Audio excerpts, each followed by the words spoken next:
what really grinds my gears? What the hell is wrong with you? What the hell is wrong with you? Good evening, everybody. Welcome to Monday night. Welcome to another Ryno's Rants. We are officially done with the preseason. Final game was on Saturday. Final cutdowns already started as of Monday here, and have to be down to 53 players by 3 p.m. Central Time Tuesday. So got a lot of stuff to talk about tonight, so we'll kind of get rolling on this stuff. Good evening, Nick. Good evening, Reggie. Good evening, Skull Mafia. How you guys doing tonight? Start off, I guess we'll hit Nick's question right away. Don't understand the Vidarian Lowe trade at all. I do not either. I thought Lowe was our best tackle who played in the preseason. Don't know that if they saw something in practice that they didn't like, but I mean, it's kind of a wash. We drafted him in the 6th round in 2022 and traded him for a 6th round pick in the 2024 draft. So basically, as it sits right now, our backup tackles are Holdy Udo and probably Blake Brandel will move back out to tackle again. Good evening, Doc. Lowe looked very much improved. I thought so too, Reggie. I mean, I thought he looked really good in preseason for the most part. I don't know what the thought process was behind it. Obviously, you're not going to be able to trade anything or get anything in the trade value for Oli Udo. We would have to give up a draft pick and Udo for somebody to take him probably, but could have just cut him and gone on with it. Turns pro, then it's a bad move. We'll see. Yeah, I mean, will he ever be a starter? I don't know, but I thought he was a quality backup. I guess we'll see what Darth Belichick can do with him over there in New England way. But before we get into some of the cuts and some of the speculation here, I just want to hit a couple of recap things on that game from Saturday. Of course, Jaren Hall played the entire game. The original plan was to have him play the first half and then have Jordan Tamu play the second half. That apparently changed at halftime, and Jaren Hall went the distance. I thought Hall, for the most part, looked markedly better than he did, especially, first game. He improved every game. That was the biggest thing. My worthless opinion, good evening, as our buddy Justin says, the greatest handle in all of social media, YouTube, and everything else. But yeah, Jaren Hall, I think he showed the progression that we all wanted to see through his first touchdown pass in this last game. Also through an interception, but looking back at that play today, I don't believe that was actually Hall's fault. The receiver that was going out, and I don't remember who it was off the top of my head, looks like he kind of fell down. If he had been able to keep his footing, he probably would have been wide open in the flat there where the ball was going. So, I'm not going to hold that against him. He did get out of the pocket quite a bit, moved around, which, of course, is a good thing when you have a interior offensive line that is not great by any stretch of the imagination. Had a chance on that final drive to make a big play down the field. Unfortunately, he was over the line of scrimmage, so it did not count. But, I mean, I'm okay with what I saw out of Jaren Hall. Made a couple of really big boy throws, like Josh. Good evening, by the way. Josh just mentioned was really threading the needle. There was some of those that were in pretty tight windows that he did a nice job with. Good evening, Ray. Nick, we should hang on to Ben Sims, Nick Muse. Yeah, we'll talk about that in just a minute here. I want to hit a couple other things first just to kind of keep my keep my place in my notes here. So especially early on, yes, that first couple of drives, Jaron Hall looked really good. I thought kind of what everybody was hoping we could see out of him. Other than that, there's a few guys. Jay Ward showed out yet again. We saw that on the first offensive series for Arizona where he blitzed off the end and had that sack and forced fumble that Vikings recovered and promptly turned it around into a touchdown on the next play. Jay Ward's making the roster. We pretty much figured that that was going to happen anyway, but he is – I saw something today. I think his PFF ranking – take PFF with a grain of salt.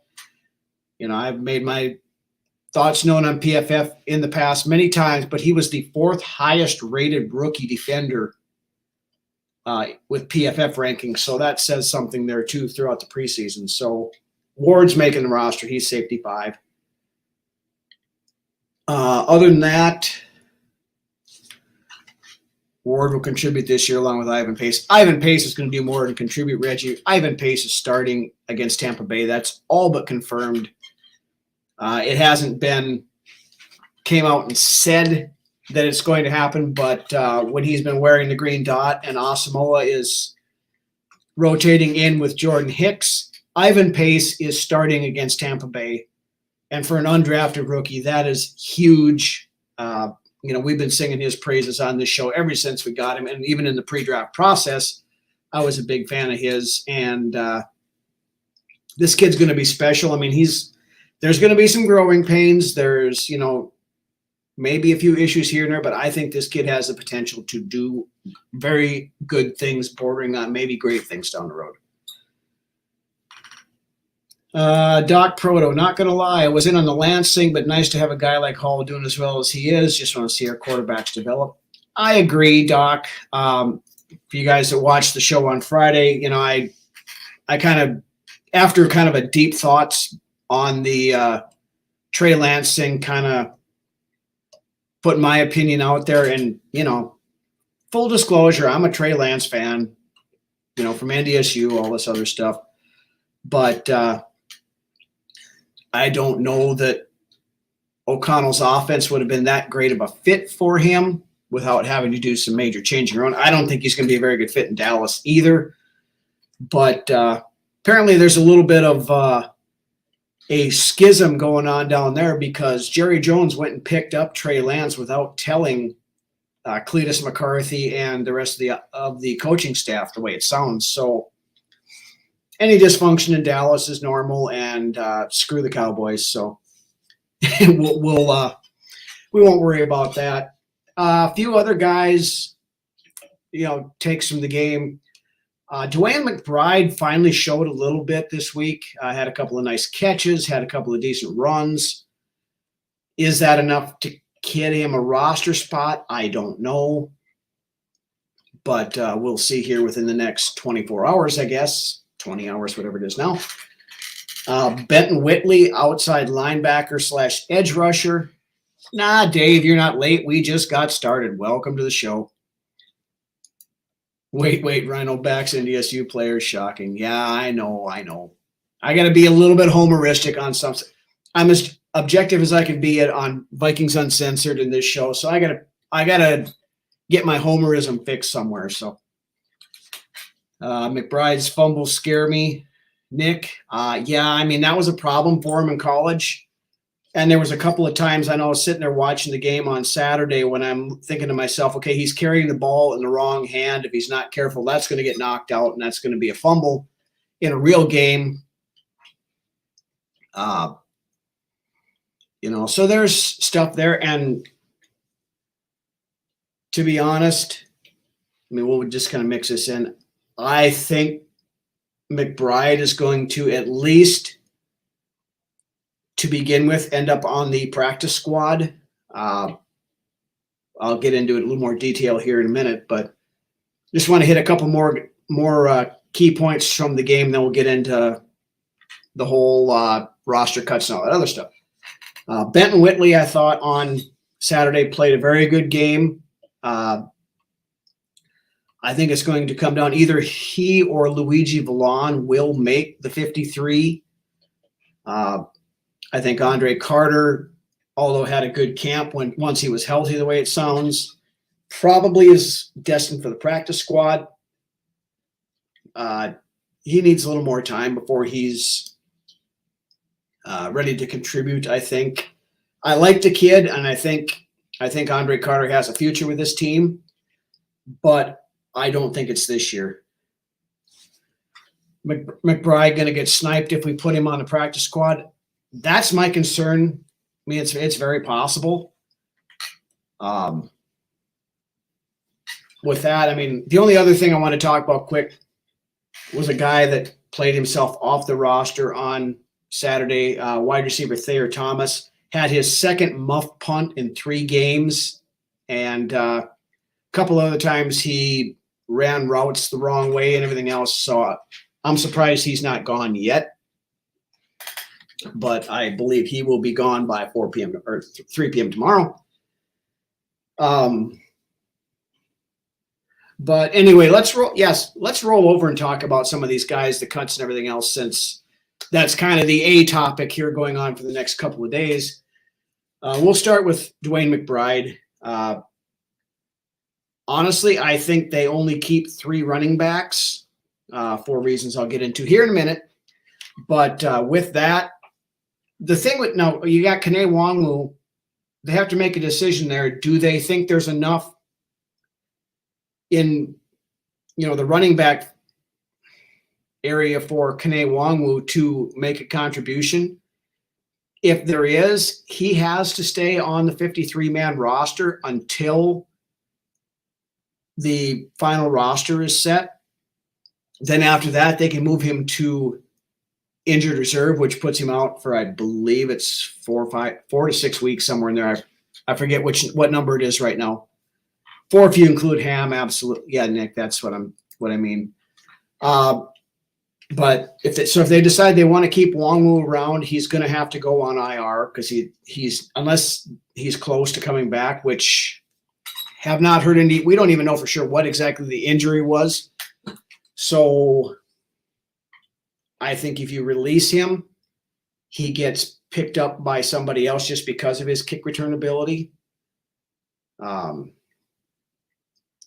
So if you do hold on to him and then move him to IR, then you would backfill his position with either Aaron Dykes, who has been handling the kickoff return duties the last 2 weeks, or if you go back to and keep that 4th running back or bring the running back back, it would be Dwayne McBride. But like Ryan said, if we release McBride, we run the risk of him getting sniped. We don't have a whole lot of depth at the running back position, so I'm a little concerned about that. But, we kept 4 running backs last year, but with the new rules this year, of course, the 3rd quarterback rule coming back into play, we will be keeping 3 quarterbacks. Nick Mullins is the backup. Jaron Hall is going to be quarterback 3. They're not going to try to risk moving Jaron Hall to the practice squad because if they do, he's going to get sniped. No question there. They're not going to cut Nick Mullins because I don't believe that they want to have an unproven rookie as the primary backup to Kirk this year. So it will keep 3 quarterbacks. And I think we're going to keep 4 tight ends, especially with the little bit of an uncertainty going on with TJ Hawkinson's long-term contract status here right now. As we talked about Friday night,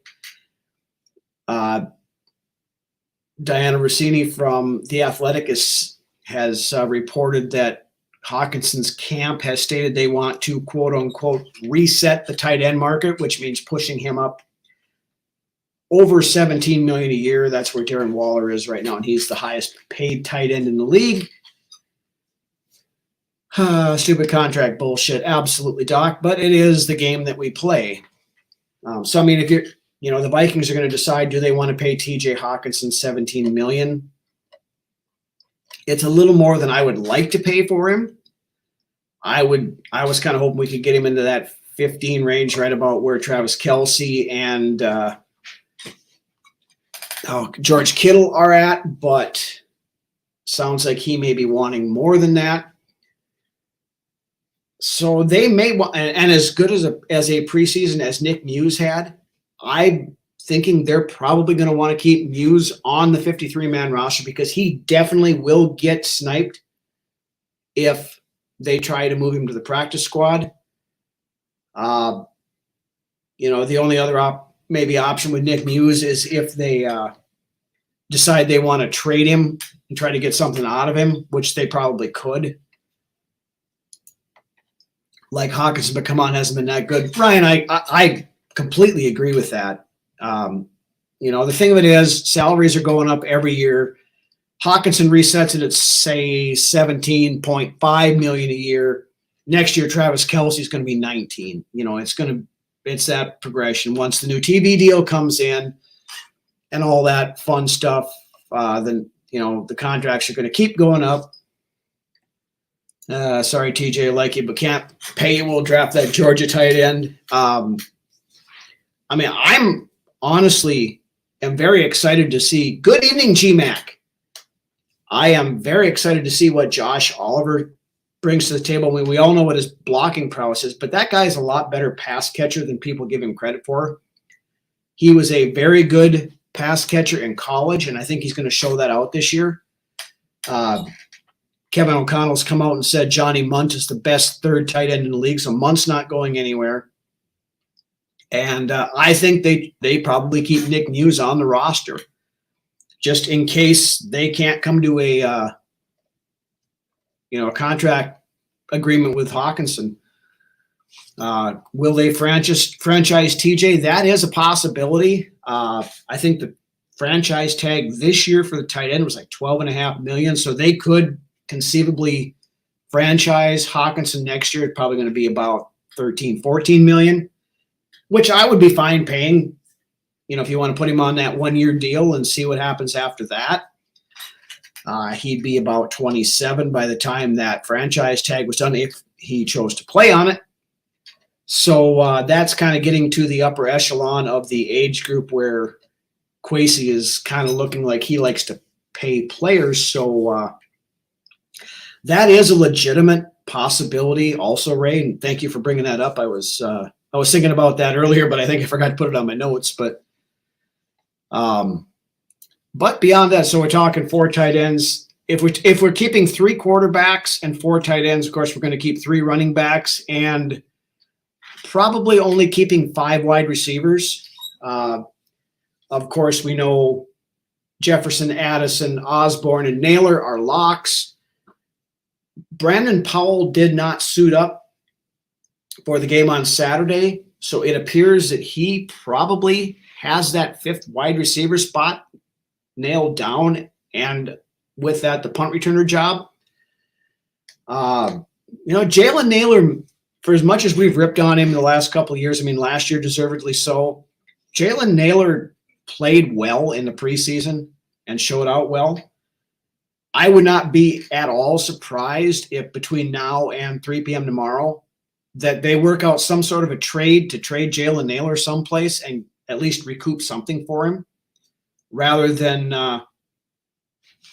just letting him go for nothing there with the guaranteed, whatever it is, $2.5 million or whatever he's got guaranteed for this year. Kwesi needs to talk TJ down in his market setting contract for an extension. I agree, Dave.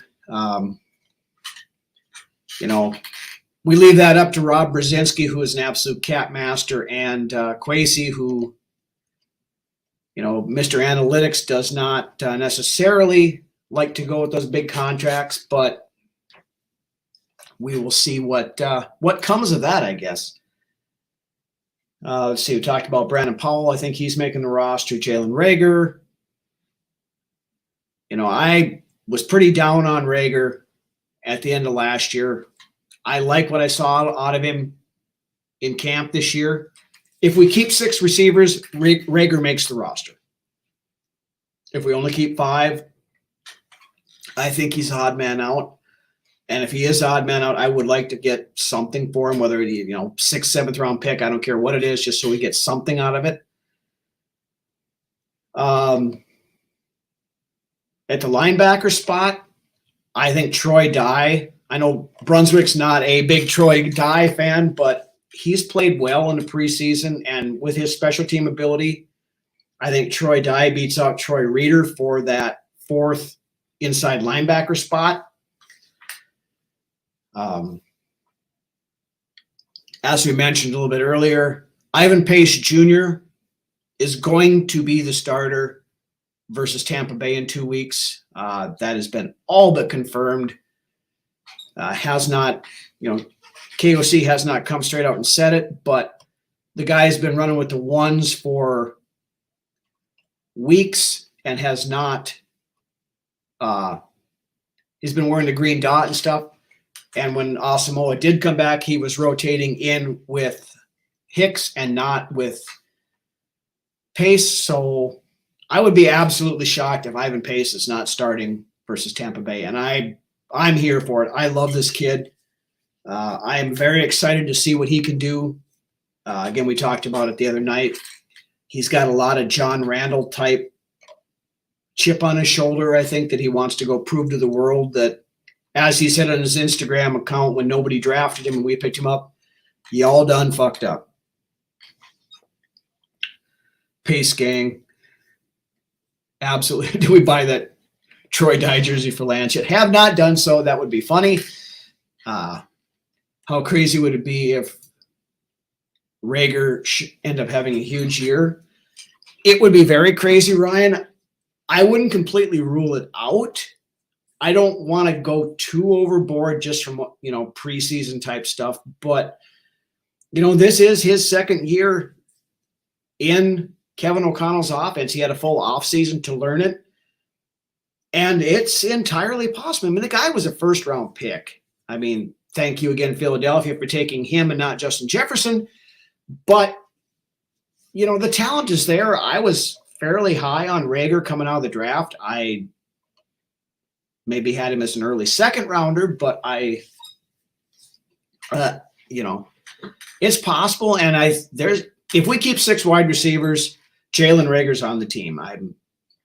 Tristan Jackson has made a case for it, but I think Rager would beat him out if we go 6. So we'll see what happens with that. They may go one less guy on the offensive line using what's his name? I lost my train of thought there. As both guard and tackle swing, I don't know.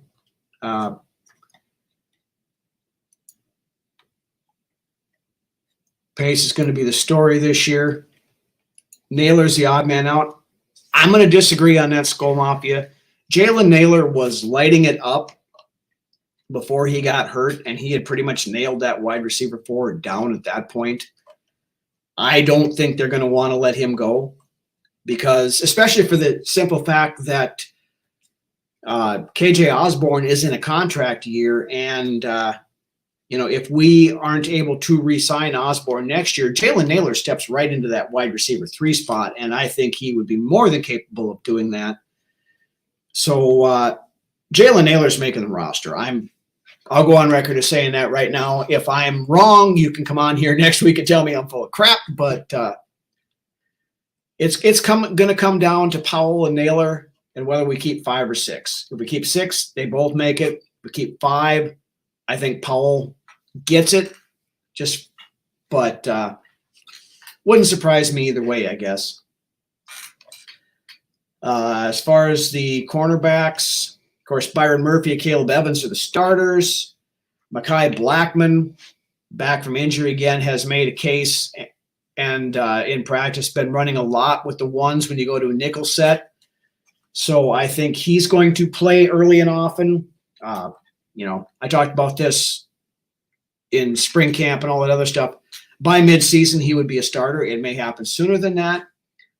Juwan Williams, I believe, makes the roster. Now, he was playing late in the game on Saturday, so maybe puts him on the bubble a little bit, but I still think he makes it. Andrew Booth Jr., I know a lot of people have said, he's going to get cut. he's a high draft pick. He's not. They've given him a little bit more leash, and he has improved over the 3 preseason games. Booth is going to be on the roster this year, and then Najee Thompson is going to make it as the last cornerback simply for his special teams ability. We've seen him be a special teams monster on kick or punt coverage. That's important. It's the third leg of the stool. They're going to keep Najee Thompson on the roster as a special teamer and the final cornerback. Edge rushers, as we talked about before, of course, Hunter and Davenport are your starters. Pat Jones, a second, will make the team. DJ Wanham did not play during the preseason, so conventional thought would be that he's safe.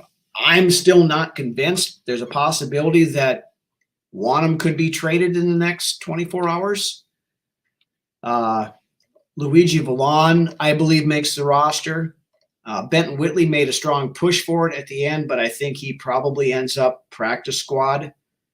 And Andre Carter, I think, also makes the practice squad. He's got a ways to go yet before he's ready to contribute, I think. So if we can get him to the practice squad, I think look for him in 2024 to make more noise. But right now, I think that's where he's destined. Of course, we talked about Vidarian Lowe, which I still don't understand, and I think a lot of you feel the same way. But as of when I came on here, Booth Hughes, he's kind of trending that direction. The only difference is Mike Hughes wasn't really known as being injury prone until he got injured in pros. Andrew Booth Jr. has not been healthy since high school. We knew that coming in and knew that taking him. Taking a chance on him, but he's got to stay on the field. And, you can't learn, you can't develop if you're injured and standing on the sidelines in sweatpants. So I think if he has issues this year, does not show signs of improvement, or gets injured and is missing significant time, I think he probably doesn't make it past 2024. I think 2024, he very possibly could be out of a job. Why don't I understand Vidarian Lowe? I thought he was the best tackle we had in preseason, Dave. I know you're probably more of an expert on the big round bellies than I am, but Oli Udoh looked like complete garbage. Good evening, Justin. What's up? Giants cut Wyatt Davis. Yeah, no, we're not picking up Wyatt Davis again. I thought Vidarian Lowe had nailed down that primary backup tackle spot, especially on the left side, but apparently I was wrong. So it is what it is at this point, I guess. But kind of looking at the list of players that we have already released, we'll roll on that. This was as of 5 o'clock tonight. Release nose tackle Calvin Avery, who I had high hopes for, but just did not look that good in the preseason. Possibility he could go to the practice squad, but I don't even know if he showed enough for that. Maybe he didn't practice, but the games he really didn't do much. Cornerbacks, Kalon Barnes, CJ Colton Jr., and James Houston all released. Barnes is somebody that could potentially go to the practice squad. Dan, I'm getting to him in just a minute. Hold your horses, as Dave would say. Other than that, offensive tackles, Christian DeLauro and Jared Williams were cut. Thought Lowe did too, nailed down a backup job. Not that a 6-rounder makes much of a difference moving up. No, it really doesn't. Basically, we came out as a wash. We drafted him in the 6th round and got a 6th round for him in return. But I wanted to see him make the team. I thought, like I said, he was our best tackle. those 3 preseason games. But I know they were talking that the Vikings have been trying to trade him for the last several days. Apparently they saw something that we didn't, or, whatever it is, I don't know. But he's with the Patriots now. So, but other than that, linebacker Wilson Huber was released. Wide receiver Garrett Mogg. Never saw much out of him. So not a big loss there. Running back Abram Smith, kind of assumed that one was coming.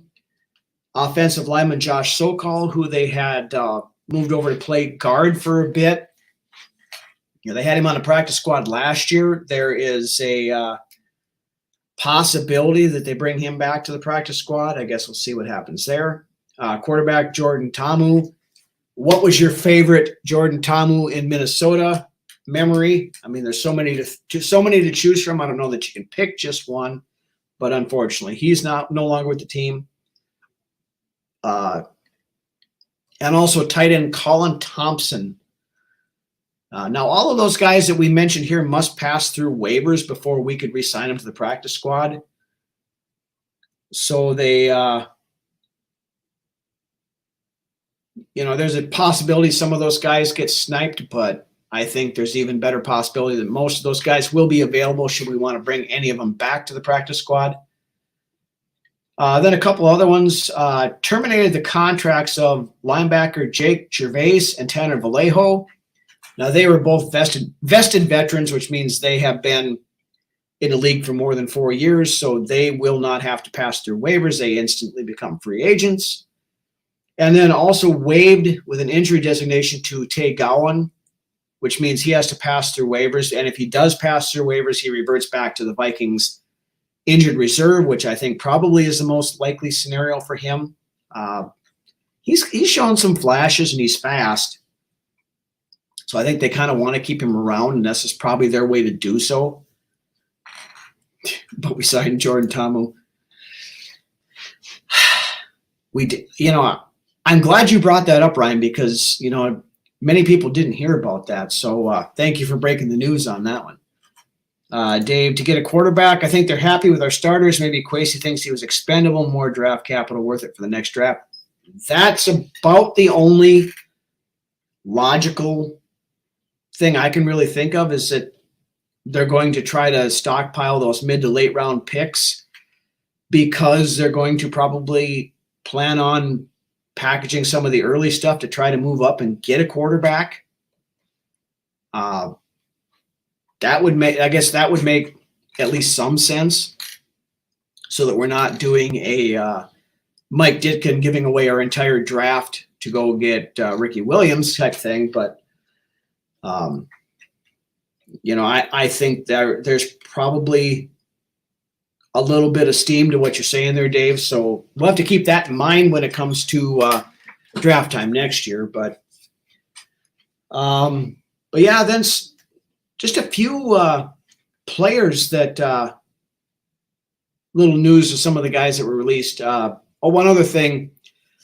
Guard/center Chris Reed reworked his contract for the second time in the offseason/training camp late last week. Lowered his base salary to $1.165 million, which is previously $1.4 million with a $600,000 guaranteed. His cap hit is now 1.51 versus 1.75 mil that he was before. So maybe moving a little bit of money around, because multiple reports out today that there may be a Justin Jefferson contract resolution prior to the start of the regular season. Sounds like they're probably pretty close. So, that may be kind of a holdup on some of this other stuff, the TJ Hawkinson thing and everything else, seeing what they're going to end up having to pay Jefferson so they know what they can do with Hawkinson would be, I think that's probably the route that's going on right now. But saw it multiple places today that the Jefferson contract extension is close. So we'll keep our eyes open on that for the next between now and Tampa, I guess. GMAC Mo Ibrahim is available. He is. I mean, Mo was a good running back. The biggest concern I have with Abraham is the Gophers ran the absolute wheels off of that kid. If you want to pick him up, put him on the practice squad, try him out. I have no problem doing that. Having to rely on him for much of anything, I don't know that I'm ready to do that yet. So is Tanner Morgan. If anybody advocates to sign Tanner Morgan on the Vikings, I swear to God, I am going to throw something at my computer screen. No offense to Tanner Morgan, but he's not an NFL quarterback. Reggie heard Bosa's and Jefferson's agents are waiting for the other team to blink so they can have the highest paid non-quarterback. I heard that too.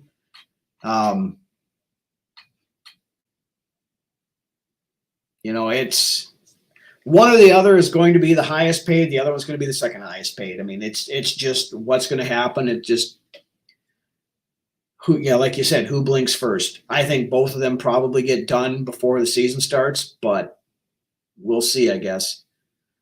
Tanner Morgan had a good year. Like I said, Tanner Morgan was a good college quarterback. He played for the Gophers for 27 years, but I don't want him on the Vikings. I'm sorry. I don't want Tanner Morgan around. He's not an NFL quarterback. Abraham might be better than what we have at RB3. It's very possible.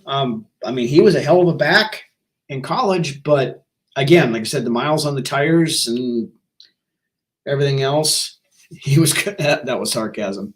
Kind of figured it was, but I figured I would address the elephant in the room in case somebody thought differently. GMAT Greedy Williams would not completely be opposed to Greedy Williams. Depends on what they consider, think that they like in the cornerback room. Now, signing Greedy Williams means that you probably do. You would have to say goodbye either to Andrew Booth or Najee Thompson. Do they want to do that? I don't know. Greedy Williams is better than both of them. I'm not going to pretend that he's not, but I think the cornerback room probably is set. Tanner Morgan is a resident at the nursing home I work at. Yeah. Otherwise, I think Dan brought him up earlier. Alex Leatherwood was released by the Bears. Again, taken in the same draft as we got Christian Darrisaw. Thank you, Vegas, for taking him instead of Darrisaw. Alex Leatherwood as a backup, I would consider. He's been nothing but a bust so far as starting material goes. If you could get him cheap on a prove-it backup deal, wouldn't mind kicking the tires on him. There's another tackle out there. Jermaine Ifedi was released by Detroit. He played there for a couple of years, played quite a few years for Seattle as well. Him, I would, as another guy, he's another guy I would look at as a backup. Young guys let the cream rise to the, oh yeah. The cream always rises to the top. Oh yeah. For those of you not familiar with WWE, we have a little bit of Macho Man Randy Savage reference right there. So Tanner Morgan needs to take lessons from Jordan Tomu. Hey, Jordan Tomu's played for damn near as many teams as Ryan Fitzpatrick has, or at least been on the roster. He hasn't played for him, we'll put it that way. But yeah, beyond that, I don't know. I haven't seen anybody else really big name that has been released yet. I think the next 24 hours. Probably not much more going to happen tonight, but starting at 8 a.m. tomorrow morning, between 8 a.m. and 3 p.m., there is going to be a flurry of players released. And it would not surprise me one bit to see players make the final 53 for the Vikings who are not currently on the roster. So we'll keep an eye on that tomorrow, and we'll make sure that we update you guys if anything big happens on that. Keep an eye on the Facebook page and whatever all else. If we get a big signing for some reason, I will I may try to break in and do a quick live on something if something big happens, but I don't know if it's going to be big or more like just filler stuff. If y'all didn't do your best Macho Man imitation, I don't think we can be friends. You got to tell them that they're Doc. I guarantee it. Yeah. I do a shitty Macho Man, but we all know it. We all tried it, and I do it again. I'm going to wreck my voice for the rest of the night. So beyond that, that's about all I've got. Snap into a Slim Jim. Yeah. Effort matters. It absolutely does, Doc. Effort a lot of times is more important than results.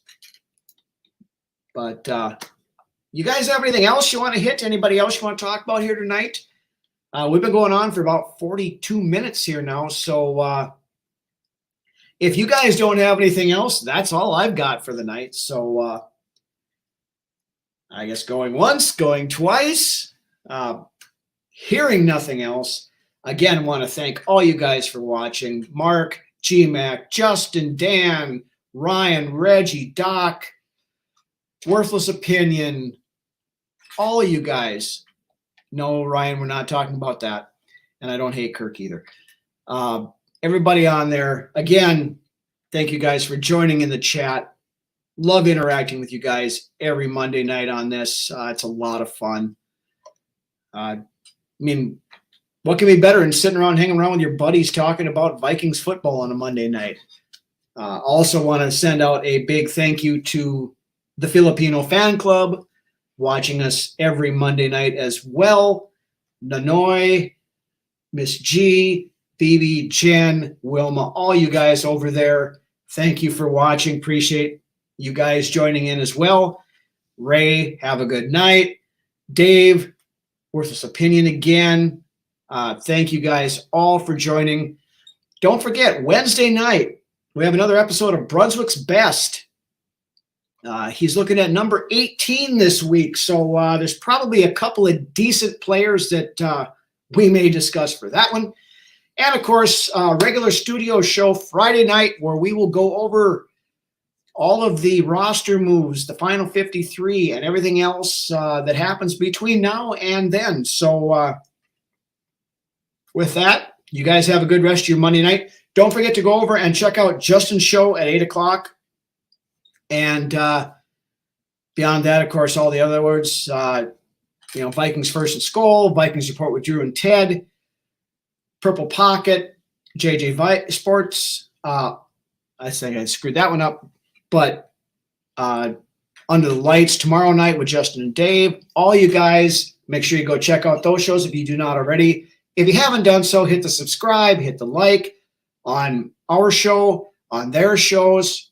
One of us succeeds, we all succeed. Again, Vikings content creator family. We all do this because we love it and we love interacting with you guys. But with that, you guys have a good rest of your Monday, and we will see you Wednesday for Brunswick's Best and Friday for the next studio show. Have a good one.